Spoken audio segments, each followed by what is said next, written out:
So Makers is a novel about economic rejuvenation and apocalypse. It's about the creation and the collapse of a bubble.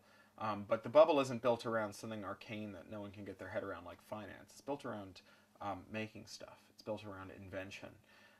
So at the beginning of the book, you have some smart Silicon Valley venture capitalists who bought up and then liquidated some big old iron style companies, Duracell, Kodak, companies that make products that have really been kind of torn apart by the 21st century. They take that money and then they invest it in tiny little startups, 2 or 3 people that just need $20,000 to get their idea off the ground, and then they do it with the intention that they'll make maybe $80,000 in 6 months, and then everything will have been cloned by Southeast Asian factories, and they'll just have to invent something else. And they make, and they make, and they make, and it's so successful that 20% of the American workforce relocates to do it, and they call it the new work. After it all crashes, they just keep making stuff.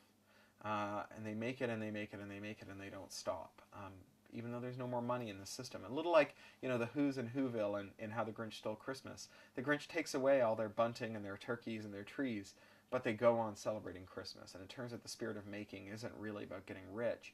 It's about the kind of dignity that comes of working with your hands, of making stuff, of changing the world and making a mark on it. It wasn't inspired by the recent economic crash, although certainly it was very beneficial to me that it happened when it did in a very odd way. I was living in San Francisco in 1999 during the peak of the dot-com boom, and then it crashed, and all this crazy money just disappeared from the city, but everyone stayed, and it just seemed like there were all these people who just went on making stuff. So I wrote this book as a kind of parable about this dot-com crash, of what's left after the money disappears from the system, that you know, enjoyment of just the work.